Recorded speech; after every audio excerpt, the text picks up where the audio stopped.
নমস্কাৰ স্বাগতম জনাইছো ইয়া হৈছে আফটাৰনুন এক্সপ্ৰেছ আৰু ষ্টুডিঅ'ত মই প্ৰাঞ্জল প্ৰতিম হাজৰিকা প্ৰথমটো খবৰ হাইলাকান্দিৰ য'ত ভূমিস্খলনৰ ঘটনা সংঘটিত হৈছে দক্ষিণ হাইলাকান্দিৰ জামিৰাত সংঘটিত হৈছে এই ভূমিস্খলনৰ কবলত পৰি এটি শিশুৰ মৃত্যু হৈছে ঘৰৰ ওপৰত পাহাৰৰ মাটি খহি ঘটিলে অঘটন মৃত শিশুটিৰ নাম কুৰবান আলী ঘটনাস্থলীত উপস্থিত আৰক্ষী আৰু জিলা প্ৰশাসনৰ লোক উদ্ধাৰকাৰী দলে উদ্ধাৰ কৰিছে শিশুটিৰ মৃতদেহসহ পৰিয়ালৰ আন লোকক এই খবৰ হাইলাকান্দিৰ য'ত ভূমিস্খলন সংঘটিত হৈছে দক্ষিণ হাইলাকান্দিৰ জামিৰাত সংঘটিত হৈছে এই ভূমিস্খলনৰ কবলত পৰি ইতিমধ্যে এটি শিশুৰ কৰুণ মৃত্যু হৈছে ঘৰৰ ওপৰত পাহাৰৰ মাটি খহি এই অঘটন সংঘটিত হৈছে কিছু দৃশ্য দেখুৱাইছো ইয়া হৈছে হাইলাকান্দিৰ দৃশ্য য'ত ভয়ংকৰ ভূমিস্খলন সংঘটিত হৈছে পাহাৰৰ মাটি খহাৰ ফলতে এই ভয়ংকৰ অঘটনটো সংঘটিত হ'ল দুৰ্ভাগ্যজনকভাৱে মৃত্যু খাবতি লৈছে এটি কণমানি শিশুৱে নাম কুৰবান আলী ইতিমধ্যে ঘটনাস্থলীত উপস্থিত হৈছে আৰক্ষী আৰু জিলা প্ৰশাসনৰ লোক আমাৰ সতীৰ্থ সাংবাদিক ৰাহুল চক্ৰৱৰ্তী আছে ফোন লাইনত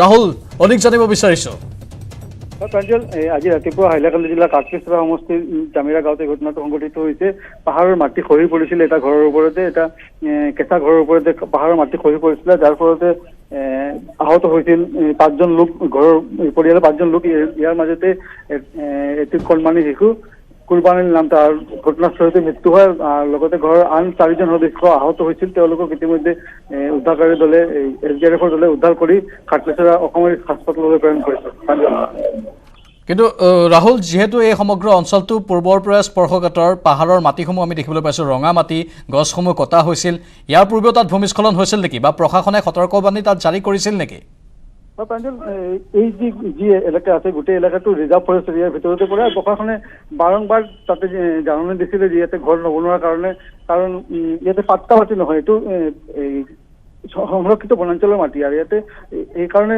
প্ৰশাসনে সকলো সময় বাধা দি আছিলে আৰু একে এলেকাত আজি 2 বছৰ আগতে এটা ভূমিস্খলনৰ ঘটনা সংঘটিত হৈছিল আৰু তাতে 4গৰাকী ব্যক্তিৰ মৃত্যু হৈছিল ইয়াৰ পিছতে প্ৰশাসনে যি পৰিয়ালসমূহ আছিল তাৰ পৰা আঁতৰি আহিবলৈ জাননী জাৰি কৰিছিলে কিন্তু ইয়াৰ পিছতে কিছুমান পৰিয়াল তাতে থাকি গৈছিলে ইয়াৰ ভিতৰতে এই পৰিয়ালৰ লগত দুৰ্ঘটনাৰ সংঘটিত হৈছে প্ৰাঞ্জল আন কোনো লোক আঘাতপ্ৰাপ্ত হৈছে নেকি পৰিয়ালৰ আগতে মই উল্লেখ কৰিছো পৰিয়ালৰ 4গৰাকী লোক আহত হৈছিলে ইয়াৰ ভিতৰত এজনৰ অৱস্থা সংকটজনক আছিলে কিন্তু বৰ্তমানে তেওঁ সংকটমুক্ত আছে বুলি চিকিৎসকসকলে জানিব দিছে আৰু আন 3গৰাকী সদস্য সামান্য আঘাতপ্ৰাপ্ত হৈছে প্ৰাঞ্জল ধন্যবাদ ৰাহুল এইখিনি তথ্যৰ বাবে কিন্তু এই সমগ্ৰ অঞ্চলটোৰ পৰিৱেশৰ কথা ইতিমধ্যে আমাৰ সাংবাদিক ৰাহুলে উল্লেখ কৰিছে যে ইয়াৰ পূৰ্বেও তাত অঘটন সংঘটিত হৈছিল পুনৰ ভূমিস্খলন হৈছে এবাৰ দুবাৰ নহয় ইয়াৰ পূৰ্বে কেইবাবাৰো হৈছিল ইয়াৰ আগতে যেতিয়া হৈছিল তেতিয়া 4জন লোকৰ মৃত্যু হৈছিল আকৌ হৈছে প্ৰশাসনে ইতিমধ্যে সতৰ্কবাণী জাৰিও কৰিছিল তাত থকা লোকক আঁতৰি যাবলৈ নিৰ্দেশো দিছিল কিন্তু তাত বহু লোকে বসতি স্থাপন কৰি আছিল আৰু নেৰানেপেৰা বৰষুণৰ ফলত আজি এই ভূমিস্খলন সংঘটিত হ'ল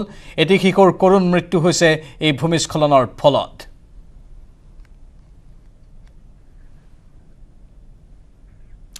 জেহাদীৰ সন্দেহত বৰপেটা হাউলি আৰক্ষীয়ে গ্ৰেপ্তাৰ কৰিছে মুকদ্দেছ আলীন আহমেদ আৰু শফিকুল ইছলামক বৃহস্পতিবাৰে পুৱতি নিশা বিস্ফোৰকসহ 2জনকে গ্ৰেপ্তাৰ কৰিছে আৰক্ষীয়ে জেহাদী সন্দেহত আৰক্ষীয়ে দুয়োকে মাৰাথন জেৰা অব্যাহত ৰাখিছে যদিও ইয়াক গভীৰ ষড়যন্ত্ৰ বুলি আখ্যা দিছে পৰিয়ালে বিস্ফোৰক উদ্ধাৰ কৰা বুলি দাবীও কৰিছে আৰু সেই দাবীক নস্যাতো কৰিছে পৰিয়ালে মুকদ্দেছৰ পিতৃ আব্দুল হুছেইন আহমেদে শীঘ্ৰে মুকলি কৰি দিবলৈ দাবী জনাইছে তেওঁলোকৰ সন্তানক আবুলৰ আন এজন পুত্ৰ মজিবুৰ ৰহমানকো সোধপোছৰ বাবে আটক কৰিছে হাউলি আৰক্ষীয়ে উল্লেখযোগ্য যে মজিবুৰে মেকানিকেল ইঞ্জিনিয়াৰ হিচাপে উত্তীৰ্ণ হোৱাৰ পাছত হাউলি চহৰত এটা অটো ৱৰ্কশ্বপত কাম চলাই আছিল সমগ্ৰ ঘটনাটো ৰহস্যৰ আৱৰ্তত সোমাই পৰিছে যদিও জেহাদীৰে সম্পৰ্ক থকাৰ বাবে 2 বছৰ কাৰাৰুদ্ধ হৈ আছিল শফিকুল ইছলাম অধিক তদন্ততহে পোহৰলৈ আহিব প্ৰকৃততে আৰক্ষী শুদ্ধ নে পৰিয়ালৰ দাবী শুদ্ধ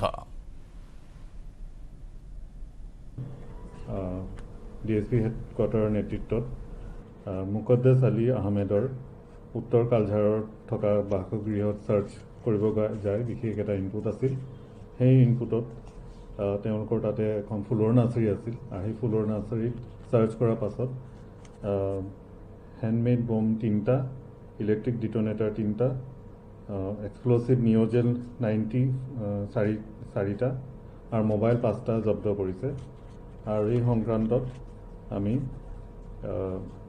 মুকদ্দেছ আলী আহমেদ ছান অফ আবুল হুছেইন আহমেদ আৰু Shafiqul Islam son of Abdul Samad village Jania তেখেতসকলক আমি এপ্ৰিহেণ্ড কৰিছোঁ ইয়াৰে শফিকুল ইছলাম আগতে তেওঁৰ এৰেষ্ট হৈছিলে 2019 চনত বৰপেটা PS কেছ নম্বৰ 1557 এইটো JMB ৰিলেটেড কেছ আছিলে, জামাত মুজাহিদিন বাংলাদেশ। এইবাৰ কিবা সন্দেহ কৰিছে নেকি? এইবাৰ আমি চাই আছোঁ বস্তুখিনি, এতিয়াও তদন্তত কৰি আছোঁ।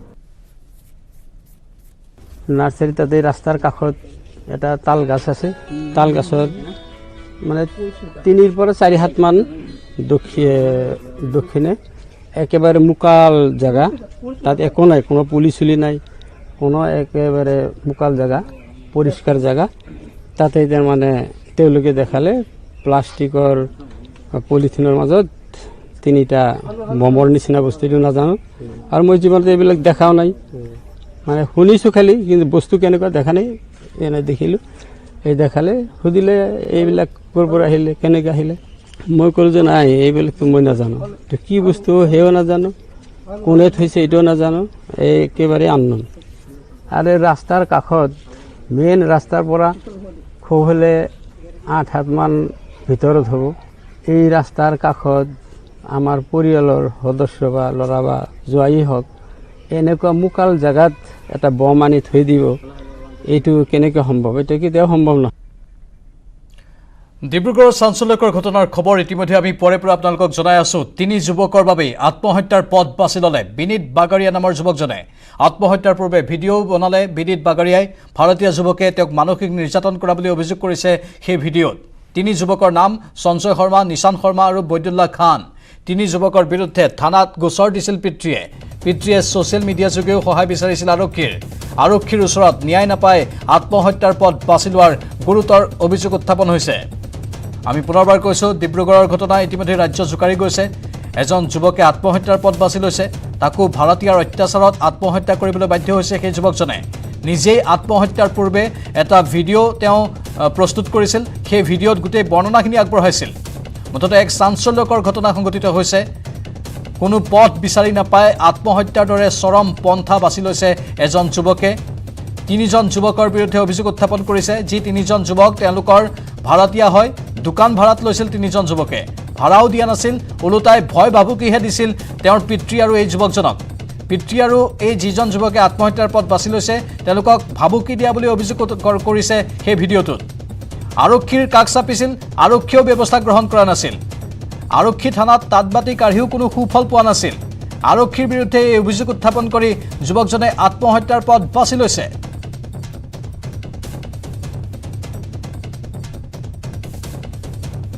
आज हम अपना लाइफ से एकदम परेशान हो गए और हम अपना लाइफ एंड करना चाहते हैं। इसका बहुत बड़े रीज़न बोल सकते हैं आप, तो ये जो नीचे का दुकान जो है उसका जो डेली का नाटक है, उसके बाद अब हम तो और नहीं होता है।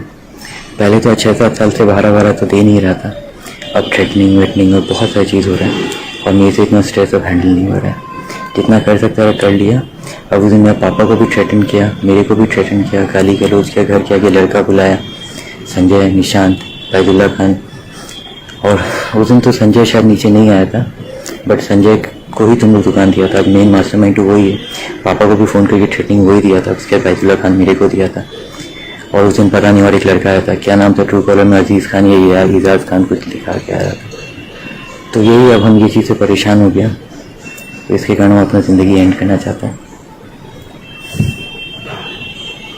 और आई होप कि मेरा जाने के बाद एटलीस्ट अब ये दुकान खाली हो जाए, हम लोग को जो रेंट मिलना है वो मिल जाए और उन लोगों को जो सज़ा मिलना चाहिए मिले। आई एम सॉरी मम्मी, हमको नहीं करना चाहिए था, हमको पता है, बट मेरे पास कोई ऑप्शन नहीं है, आपका बेटा उतना स्ट्रॉन्ग नहीं है। कि नीचे बहुत लोग जमा होके धमकी दे रहे हैं, करीब 40-50 लोग जमा थे।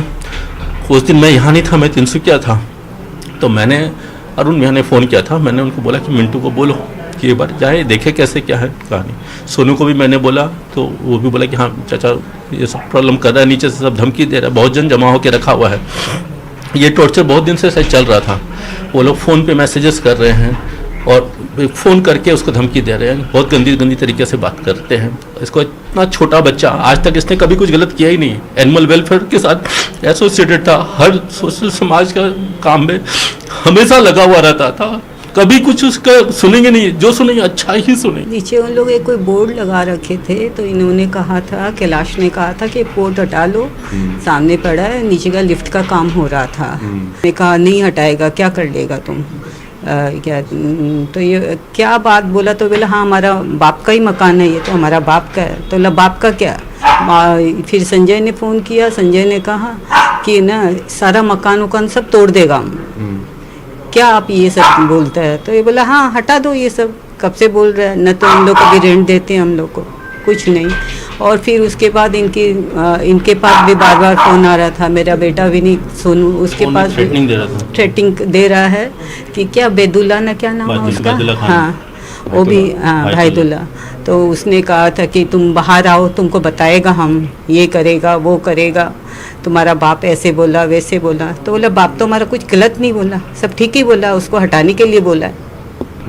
और रेंट भी नहीं दे रहा है। रेंट तो 2 महीना दिए थे बस। थाना में केस उस भी दिया हुआ है, और हम लोग थाना में सुनवाई नहीं हुआ, नहीं कोई सुनवाई नहीं। इन्होंने ट्वीट भी किया था, हम लोग बार बार पुलिस के पास भी जा रहे थे, फिर केस रजिस्टर्ड हुआ, पूछे तो बोले केस रजिस्टर्ड ही नहीं हुआ है। এটা কেছ ৰেজিষ্টাৰ হৈছে ডিব্ৰুগড় সদৰ থানাত, আৰু সেইটো কেছ মৰ্মে আমি এতিয়া চেষ্টা চলাই আছোঁ যি একিউজ আছে তেওঁলোকক আটক কৰিবলৈ, আৰু যি কিছুমান আমাৰ ছাছপেক্ট আছে তেওঁলোকক এতিয়া ডিটেইন কৰি আমি এক্সামিন কৰি আছোঁ, তেওঁৰ পৰা আমি কিবা ক্লু উলিয়াব পাৰোঁ। তেওঁ এটা অভিযোগ দিছিলে যে একিউজজন আছে তেওঁলোকে ভাবুকি দি আছিলে তেওঁক। তো যেতিয়া আমি সেইটো টুইট পালোঁ, ইমিডিয়েটলি আমাৰ টীম গৈছিলে, তাতে গৈ এদিন শনিবাৰ দিন আছিলে, তো দোকান বন্ধ আছিলে, বাকীজন পোৱা নাই, কিন্তু বিনীত আছিলে তেতিয়া ঘৰত। তো বিনীতক নিজৰ নম্বৰ দি আহিছিলে আমাৰ টীম, আৰু কৈছিলে যে কিবা প্ৰব্লেম হ'লে ইমিডিয়েটলি আমাক জনাব। নেক্সট যেতিয়া আমি গম পালোঁ যে তাতে কিবা গেডাৰিং হৈ আছে, ইমিডিয়েটলি আমাৰ টীম গৈছিলে, এইটো 2টা পাৰ্টিক থানাত মাতি তেওঁলোকক 107 CRPC প্ৰচিডিং কৰা হৈছিলে, যি শান্তি শৃংখলা বনাই ৰাখিব লাগে।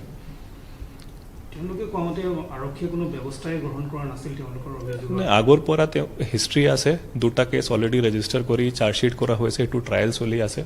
আৰু এতিয়া যেতিয়া আমি খবৰ পালোঁ, ইমিডিয়েটলি আমাৰ টীম গৈছিলে, গৈ যি আইনগত ব্যৱস্থা আছে সেইটো লোৱা হৈছিলে। আৰু কালি যি ঘটনা হ'ল, সেইটো ঘটনা পিছত আমি আকৌ এটা কেছ ৰেজিষ্টাৰ কৰি এতিয়া তদন্ত কৰি আছোঁ। যদি কোনোবা অভিযুক্ত হয় শাস্তি পাব লাগে, ইয়াত আৰু কোনো কথা নাই। তেওঁ পৃথিৱীত যিমান ডাঙৰ মানুহে নহওক, যদি অভিযুক্ত হয় অভিযুক্ত হিচাপে শাস্তি পাব লাগে, ইয়াত আৰু কোনো হেৰি নাই। কিন্তু মানুহজনৰ কথাটো হ'ল কি, যিহেতু ৰাইজৰ লগত যথেষ্ট ওতঃপ্ৰোতভাৱে জড়িত এজন ব্যক্তি, তেওঁৰ প্ৰকৃতিপ্ৰেমী হিচাপেও তেওঁ যথেষ্টখিনি নাম আছে, আমাৰ লগত সম্পৰ্কও আছিলে, সেইটো এটা বেলেগ এডিশ্যনেল কথা। কিন্তু এজ এ হিউমেন বিং তেওঁ যদি এনেকুৱা ধৰণৰ কথা হৈছে, ইয়াত যদি তেওঁৰ মৃত্যুৰ কাৰণত যদি কোনোবা ব্যক্তি জড়িত হৈ আছে, সেইটো বিষয় লৈ ইয়াৰ ওপৰত জোৰ তদন্ত হ'ব, জোৰ বিচাৰ হ'ব, সেইটো কথাত মই প্ৰতিশ্ৰুতি দিছোঁ। এবাৰ ডুমডুমা নৈত অঘটন সংঘটিত হৈছে। নৈত গা ধুবলৈ গৈ পানীত পৰিল 4টি শিশু। ইয়াৰে 3টি শিশুক উদ্ধাৰ কৰা হৈছে, কিন্তু এটি শিশু উটি গৈছে ডুমডুমা নৈত। এতিয়া 11 বছৰীয়া শিশুৱে উদ্ধাৰ কৰিছে 3 শিশুক। সোনিয়া খাতুন নামৰ শিশুটোৱে উদ্ধাৰ কৰিছে 3টি শিশুক। বাদলাবেটা চাহ বাগিচাৰ 10 নম্বৰ লাইনৰ আটাইকেইটা হয় শিশু। সন্ধানহীন এটি 10 বছৰীয়া শিশু চনু চাবৰ। শিশুটিক বিচাৰি NDRFৰ উদ্ধাৰ অভিযান বৰ্তমান চলি আছে। এয়া হৈছে ডুমডুমাৰ খবৰ, য'ত অঘটন সংঘটিত হৈছে। ডুমডুমা নৈত গা ধুবলৈ গৈছিল তেওঁলোক, আৰু তেতিয়াই পানীত উটি যায়। ইয়াৰে 3টি শিশুক ইতিমধ্যে উদ্ধাৰ কৰা হৈছে, কিন্তু এটি শিশুৰ কোনো সন্ধান লাভ কৰিব পৰা হোৱা নাই। সন্ধানহীন শিশুটি এতিয়ালৈকে ক'ত আছে সেয়া জানিব পৰা হোৱা নাই, কিন্তু NDRFৰ দলে বৰ্তমান উদ্ধাৰ অভিযান চলাই আছে। আৰু উদ্ধাৰ কৰা শিশুটি হৈছে 11 বছৰীয়া শিশু, যিটি শিশুৱে উদ্ধাৰ কৰিছে আন 3টি শিশুক। 11 বছৰীয়া এটি শিশুৱে উদ্ধাৰ কৰিছে আন 3টি শিশুক। সোনিয়া খাতুন নামৰ শিশুটিয়ে উদ্ধাৰ কৰিছে 3টি শিশুক। বাদলাবেটা চাহ বাগিচাৰ 10 নম্বৰ লাইনৰ আটাইকেইটা শিশু আজি গা ধুবলৈ গৈছিল, তেতিয়াই এই অঘটনটো সংঘটিত হয়। কিন্তু এতিয়াও সন্ধান নাই চনু চবৰ নামৰ শিশুটিৰ। গা ধুই আছিল, মই সেইফালে চিল্লাল আকৌ, সেইফালে গৈছিল আকৌ, পুৰা ডুবি আছিল, পানী খাই আছিল, সি উঠি আছিল। এটা পুৰা নিচত আছিল ন, তলফৰাত আছিল, তো পুৰা চিল্লাই আছিল। 3টা বচালো, ইমান দূৰৰ পৰা 3টা বচালো, সি উঠিলে আকৌ। কোনে বচালে? মই বচালো আকৌ। আৰু ক'লে যে আৰু এটা মানুহ গায়ব পুৰা ইয়াৰ পৰা পুৰা খুজিলোঁ নামি কোন স্কুলত পঢ়িছিলে ছোৱালীজনী জানা নাই মণিকান্দাবাদ পঢ়ে আকৌ তুমি 3টা কালি উদ্ধাৰ কৰিব পাৰিলা তোৰ ভয় লগা নাই জানো জাপানৰ প্ৰাক্তন প্ৰধানমন্ত্ৰী শিনজো আবে গুলিবিদ্ধ হৈছে ইতিমধ্যে এই খবৰ আমি আপোনালোকক জনাইছো আততায়ীয়ে গুলিবিদ্ধ কৰিলে প্ৰাক্তন প্ৰধানমন্ত্ৰীগৰাকীক ইতিমধ্যে চিনাক্ত হৈছে কি আততায়ীটো কৰায়ত্ব কৰা হৈছে জেৰা চলাই থকা হৈছে এখন সভা চলি আছিল সভাত ভাষণ দি আছিল শিনজো আবে সেই ভাষণ দি থকাৰ সময়তে হঠাৎ আহি গুলীচালনা কৰিলে নিৰাপত্তাৰক্ষী আছিল কিন্তু নিৰাপত্তাৰক্ষীয়ে ততেই ধৰিব নোৱাৰিলে হঠাৎ এই গুলীচালনা সংঘটিত কৰিলে তাৰ পাছতে এতিয়া জাপানত হাহাকাৰ লাগিছে আৰু সমগ্ৰ বিশ্ববাসী উদ্বিগ্ন হৈ পৰিছে ইতিমধ্যে আমি উল্লেখ কৰিব বিচাৰিছো এটা কথা যে জিতু আততায়ীয়ে গুলীচালনা কৰিছিল নাম ইতিমধ্যে চিনাক্ত হৈছে নাম তেটসুয়া ইয়ামাগামি জাপান আৰক্ষীয়ে গ্ৰেপ্তাৰ কৰিছে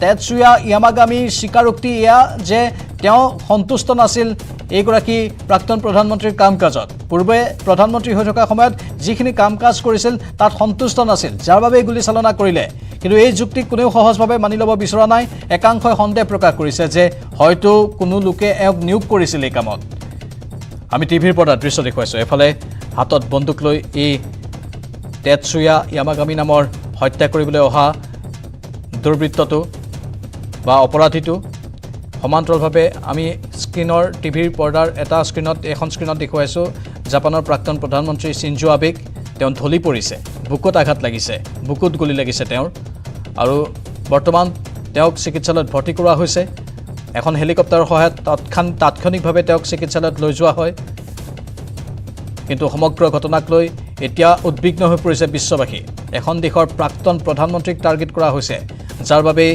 হতচকিত হৈ পৰিছে সকলো নিৰাপত্তাত সুৰুঙা আছিল নেকি তাক লৈ প্ৰশ্ন উত্থাপন হৈছে জাপানৰ নাৰা মেডিকেল ইউনিভাৰ্চিটিত বৰ্তমান ভৰ্তি হৈ আছে প্ৰাক্তন প্ৰধানমন্ত্ৰীগৰাকী চিকিৎসালয়ত চিকিৎসাধীন আৰু এই মুহূৰ্তলৈকে সমগ্ৰ ঘটনাক লৈ ৰহস্য অব্যাহত আছে কাৰণ যদিও হত্যা কৰিবলৈ চেষ্টা কৰা এই অপৰাধীটোৱে স্বীকাৰোক্তি প্ৰদান কৰিছে যে তেওঁ জাপানৰ প্ৰাক্তন প্ৰধানমন্ত্ৰীগৰাকীৰ কামত সন্তুষ্ট নহয় অৰ্থাৎ যেতিয়া তেওঁ প্ৰধানমন্ত্ৰী হিচাপে নিয়োজিত আছিল সেইখিনি সময়ত যিখিনি কাম কৰিছিল তাত সন্তুষ্ট নহয় সেইবাবে গুলী চলাইছোঁ বুলি উল্লেখ কৰিছে কিন্তু একাংশই সন্দেহ প্ৰকাশ কৰিছে যে ইয়াত হয়তো তৃতীয় শক্তি জড়িত হৈ থাকিব পাৰে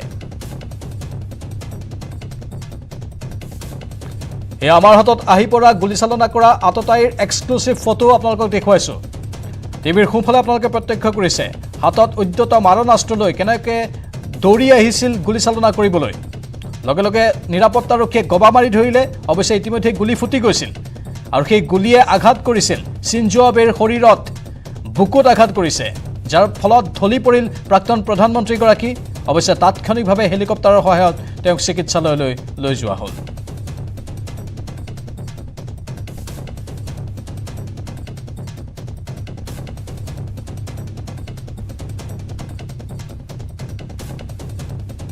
পৰৱৰ্তী বাতৰি সদৌ অসম ছাত্ৰ সন্থাৰ উদ্যোগত বিশেষ অভিনন্দন অনুষ্ঠান এই অনুষ্ঠানত কৃতি ছাত্ৰ ছাত্ৰীসকলক জনোৱা হৈছে সম্বৰ্ধনা প্ৰাগজ্যোতিষ সাংস্কৃতিক প্ৰকল্পত অনুষ্ঠিত অনুষ্ঠানত বিশিষ্ট অতিথিৰূপে উপস্থিত অসম সাহিত্য সভাৰ সভাপতি তথা অসম আৰক্ষীৰ অৱসৰপ্ৰাপ্ত সঞ্চালক প্ৰধান কুলধৰ শইকীয়া লগতে বিশিষ্ট বিজ্ঞানী ডক্টৰ জয়ন্তী চুতীয়াও উপস্থিত আছে হাইস্কুল শিক্ষান্ত পৰীক্ষা হাই মাদ্ৰাছা পৰীক্ষা আৰু উচ্চতৰ মাধ্যমিকৰ কলা বাণিজ্য আৰু বিজ্ঞানৰ চূড়ান্ত পৰীক্ষাত স্থান পাবলৈ সক্ষম হোৱা ছাত্ৰ ছাত্ৰীসকলক আছুৰ ফালৰ পৰা সম্বৰ্ধনা জনোৱা হৈছে আমি পোনপটীয়া সম্প্ৰচাৰ আপোনালোকৰ বাবে আগবঢ়াইছোঁ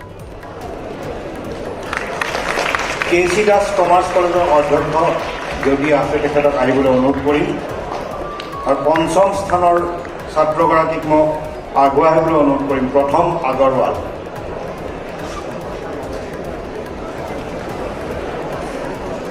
এওঁ শিৱসাগৰ ছিনিয়ৰ ছেকেণ্ডেৰী স্কুল শিৱসাগৰৰ পৰা পঞ্চম স্থান পাইছে প্ৰথম আগৰৱাল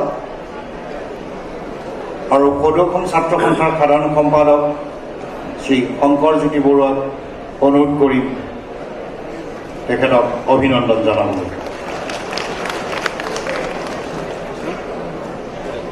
এওঁ প্ৰথম আগৰৱাল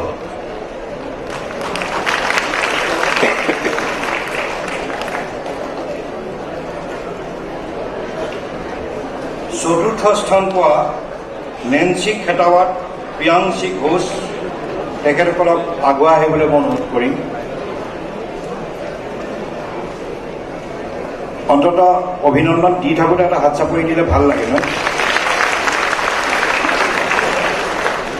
এইবাৰৰ ছাত্ৰ ছাত্ৰীবিলাকৰ মাজত গান গোৱা, আবৃত্তি কৰা, কিবা অলপ কোৱা ল'ৰা ছোৱালী কম আছে নে আছে সেইটো মই জানিব পৰা নাই। আচ্ছা, এতিয়া এইবাৰ নেন্সি খেতোৱাত প্ৰমথেশ বৰুৱা মহাবিদ্যালয় গৌৰীপুৰ ধুবুৰী সদৌখন ছাত্ৰ সন্থাৰ সভাপতি দীপংকৰ নাথক মই অনুৰোধ কৰিম তেওঁলোকক অভিনন্দন জনাবলৈ। নেন্সি খেতোৱাত প্ৰিয়াংশী ঘোষ।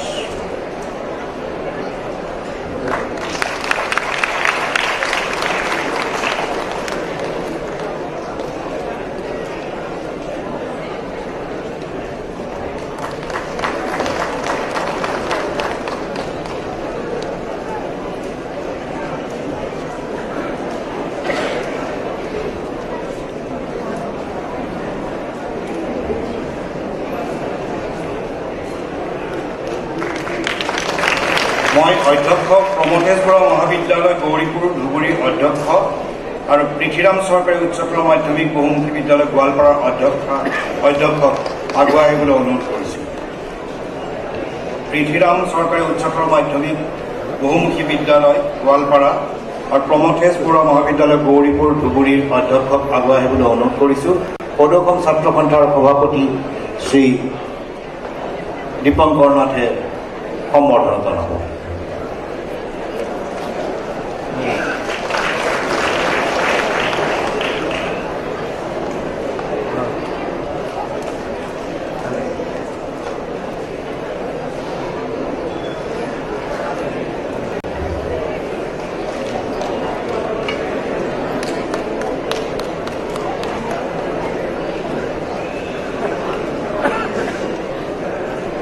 এতিয়া ক'ব ছাৰ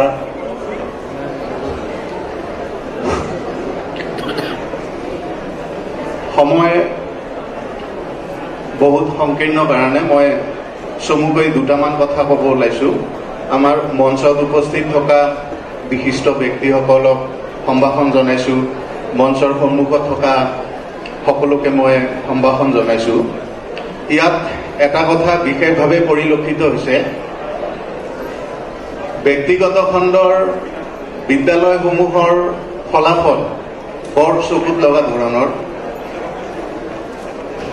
কিন্তু চৰকাৰী বিদ্যালয়সমূহো পিছ পৰি থকা নাই। এইখিনিতে মই ব্যক্তিগত খণ্ডৰ ছাত্ৰ ছাত্ৰীসকল, অধ্যক্ষাসকলক আৰু অভিভাৱকসকলৰ ওচৰত মই ক্ষমা বিচাৰিছোঁ। মই তেওঁলোকৰ মনত দুখ দিব বিচৰা নাই। তেওঁলোকো আমাৰে ল'ৰা ছোৱালী ভাল ফলাফল কৰিছে, ভাল পাইছোঁ। মই এই সদনত উপস্থিত থকা সকলোৰে দৃষ্টি আকৰ্ষণ কৰিব খুজিছোঁ। আমি চৰকাৰী বিদ্যালয়সমূহে তিনি ধৰণৰ চেলেঞ্জ, প্ৰত্যাহ্বানৰ সন্মুখীন হওঁ। তাৰপিছতো আমি বহুত চেষ্টাৰ সাধনাৰ ফলত আমি ভাল ফলাফল দেখুৱাবলৈ সক্ষম হৈছোঁ। সেই তিনি ধৰণৰ প্ৰত্যাহ্বান মই সকলোকে অলপ বিশেষভাৱে মনোযোগ দিবলৈ অনুৰোধ জনালোঁ। প্ৰথম প্ৰত্যাহ্বানটো হৈছে মিড ডে মিলৰ যিটো যন্ত্ৰণা।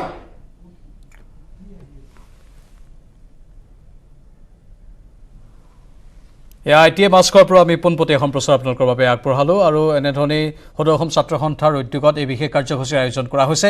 এই মুহূৰ্তৰ সবাতোকৈ ডাঙৰ খবৰটো আমি আপোনালোকক জনাব বিচাৰিছোঁ। জাপানৰ প্ৰাক্তন প্ৰধানমন্ত্ৰী চিনজো আবেৰ অৱশেষত মৃত্যু হ'ল। বন্দুকধাৰীৰ গুলীত প্ৰথমে আহত হৈছিল, কিন্তু এতিয়া এই মুহূৰ্তৰ খবৰ নিহত হৈছে প্ৰাক্তন প্ৰধানমন্ত্ৰীগৰাকী। মৃত্যুমুখত পৰিছে তেওঁ। চিকিৎসকে যৎপৰোনাস্তে চেষ্টা চলাইছিল, কিন্তু ৰক্ষা কৰিব পৰা নগ'ল জাপানৰ প্ৰাক্তন প্ৰধানমন্ত্ৰীগৰাকীক। সমগ্ৰ বিশ্বক উদ্বিগ্ন কৰা এক খবৰ সন্মুখলৈ আহিছে। অৱশেষত মৃত্যুক সাৱটি ল'বলৈ জাপানৰ প্ৰাক্তন প্ৰধানমন্ত্ৰীয়ে। ইতিমধ্যে দুৰ্বৃত্তই গুলীচালনা কৰাৰ লগে লগে সেই আশংকা প্ৰকাশ কৰা হৈছিল, কাৰণ সেই গুলী লাগিছিল পোনপটীয়াকৈ চিনজো আবেৰ বুকুত আঘাত কৰিছিল চিনজো আবেৰ, আৰু ৰক্তক্ষৰণ হৈছিল প্ৰচুৰ পৰিমাণে। সেই দৃশ্য দেখুৱাইছোঁ আমি। ঢলি পৰিছিল হঠাৎ চিনজো আবে। গুলী তেওঁৰ শৰীৰত লগাৰ পাছত ৰক্তক্ষৰণ হৈছিল, প্ৰচুৰ পৰিমাণত ৰক্তক্ষৰণ হৈছিল। লগে লগে অৱশ্যে হেলিকপ্টাৰৰ সহায়ত তেওঁক উন্নত চিকিৎসাৰ বাবে লৈ যোৱা হৈছিল চিকিৎসালয়লৈ। কিন্তু দুৰ্ভাগ্যৰ বিষয়, এইখিনি মুহূৰ্তৰ সবাতোকৈ দুৰ্ভাগ্যজনক খবৰ, জাপানৰ প্ৰাক্তন প্ৰধানমন্ত্ৰী চিনজো আবে আৰু নাই। মৃত্যু সাৱটি লৈছে চিনজো আবে। বন্দুকধাৰীৰ গুলীত অৱশেষত মৃত্যু সাৱটি ল'লে জাপানৰ প্ৰাক্তন প্ৰধানমন্ত্ৰীগৰাকীয়ে। ৰাজপথৰ এখন সভাত ভাষণ দি থকাৰ সময়তেই গুলীবিদ্ধ হৈছিল চিনজো আবে। যিটো দুৰ্বৃত্তই এই গুলীচালনা সংঘটিত কৰিছিল লগে লগে কৰায়ত্ব কৰা হৈছে। অৱশেষত চিনাক্তও হৈছে অপৰাধীটোৰ নাম তেটছুয়া য়ামাগামী। জাপান আৰক্ষীয়ে গ্ৰেপ্তাৰ কৰিছে তেটছুয়া য়ামাগামীক। তেটছুয়া য়ামাগামীৰ স্বীকাৰোক্তি যে চিনজো আবেৰ কাম কাজক লৈ তেওঁ সন্তুষ্ট নহয়, যাৰ বাবেই গুলীচালনা কৰিলে। পোনপটীয়াকৈ হত্যাৰ লক্ষ্যৰে আহিছিল এই হত্যাকাৰীটো। অৱশেষত জাপানৰ প্ৰাক্তন প্ৰধানমন্ত্ৰীগৰাকীয়ে মৃত্যু সাৱটি লৈছে। সমগ্ৰ আন্তঃৰাষ্ট্ৰীয় পৰ্যায়ত উদ্বিগ্নতাৰে ভৰা এটা খবৰ, জাপানৰ প্ৰাক্তন প্ৰধানমন্ত্ৰীৰ মৃত্যু হৈছে। আততায়ীৰ গুলীত মৃত্যু সাৱটি লৈছে চিনজো আবে। সমগ্ৰ বিশ্বক হতচকিত কৰা এক খবৰ। এখন ৰাজহুৱা সভাত তেওঁ অংশগ্ৰহণ কৰিছিল। সেই সভাৰ মাজতে হঠাৎ গুলী চলোৱা হ'ল তেওঁক লক্ষ্য কৰি। সেই গুলীয়ে বুকুত আঘাত কৰিলে, প্ৰচুৰ ৰক্তক্ষৰণ হ'ল আৰু তাৰ পাছত চিকিৎসকে যৎপৰোনাস্তি চেষ্টা কৰিছিল যদিও মৃত্যু সাৱটি লৈছে জাপানৰ প্ৰাক্তন প্ৰধানমন্ত্ৰীগৰাকীয়ে। এইকেইদিন তেওঁ ধাৰাবাহিকভাৱে বহুকেইখন নিৰ্বাচনী প্ৰচাৰ সভাত অংশগ্ৰহণ কৰিছিল। সেই নিৰ্বাচনী প্ৰচাৰ সভাৰ মাজতেই আজি এই অঘটনটো সংঘটিত হ'ল। সন্দেহ কৰা হৈছে যে ইয়াত পূৰ্ব পৰিকল্পনা জড়িত হৈ আছে। বহু আগতেই হয়তো চিন্তা চৰ্চা কৰা হৈছিল চিনজো আবেক হত্যাৰ, আৰু সেই চিন্তা চৰ্চা অনুসৰি আজি এই কামটো সমাধান কৰা হ'ল। এয়া হ'ল অপৰাধীৰ মানসিকতা। অপৰাধীয়ে সম্পূৰ্ণ পৰিকল্পিত ৰূপত এই সমগ্ৰ কাৰ্যকলাপ আগবঢ়াই নিছিল। লক্ষ্য কৰি আছিল পূৰ্বৰে পৰাই, টাৰ্গেটত আছিল চিনজো আবে।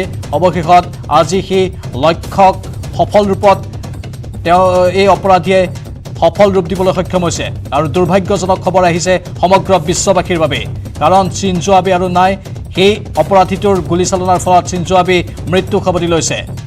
জাপানৰ প্ৰাক্তন প্ৰধানমন্ত্ৰী চিনজো আবেৰ মৃত্যুৰ খবৰ আহিছে, লগে লগে উদ্বিগ্ন হৈ পৰিছে সমগ্ৰ বিশ্ববাসী। এখন দেশৰ এগৰাকী প্ৰাক্তন প্ৰধানমন্ত্ৰীক টাৰ্গেট কৰা হ'ল, সম্পূৰ্ণৰূপে হত্যা কৰাৰ এই টাৰ্গেট।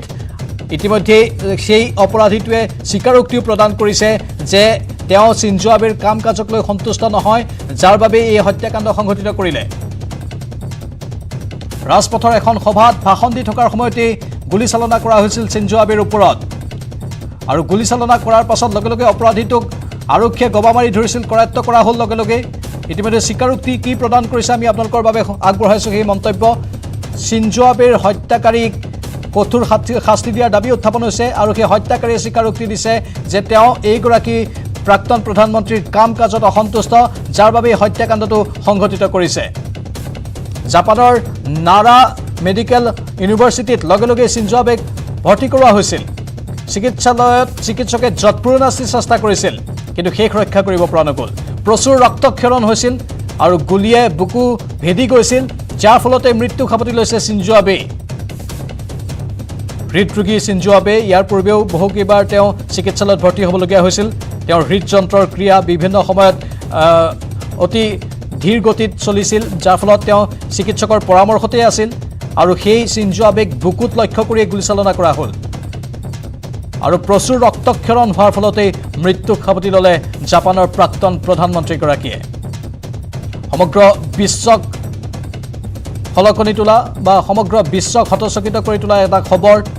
এখন দেশৰ এগৰাকী প্ৰাক্তন প্ৰধানমন্ত্ৰীক ৰাজহুৱা সভাৰ মাজতেই হত্যা কৰা হৈছে।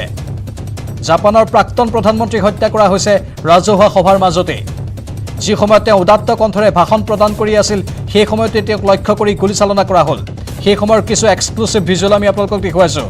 এক দুৰ্ভাগ্যজনক ঘটনা আৰু উদ্বিগ্নতাৰে ভৰা এটা খবৰ, কাৰণ এখন দেশৰ প্ৰাক্তন প্ৰধানমন্ত্ৰীক এনেধৰণে জনচক্ষুৰ সন্মুখতেই নৃশংসতাৰে হত্যা কৰা হ'ল। যি সময়ত তেওঁ ভাষণ প্ৰদান কৰি আছিল, যি সময়ত তেওঁৰ আশে পাশে অসংখ্য নিৰাপত্তাৰক্ষী আছিল বা তেওঁৰ সমৰ্থক আছিল, সেই সময়তেই তেওঁক লক্ষ্য কৰি গুলী চলাই হত্যা কৰা হৈছে এই প্ৰাক্তন প্ৰধানমন্ত্ৰীগৰাকীক। লগে লগে তেওঁক চিকিৎসালয়ত যদিও ভৰ্তি কৰোৱা হৈছিল, কিন্তু চিকিৎসকে ইতিমধ্যে ইংগিত প্ৰদান কৰিছিল যে শেষ ৰক্ষা কৰিব পৰা নাযাব। ইতিমধ্যে গুলী শৰীৰৰ অন্তৰ্ভাগলৈ প্ৰৱেশ কৰিছে আৰু প্ৰচুৰ ৰক্তক্ষৰণ হৈছে, আৰু অৱশেষত মৃত্যু সাৱটি ল'লে চিনজো আবে।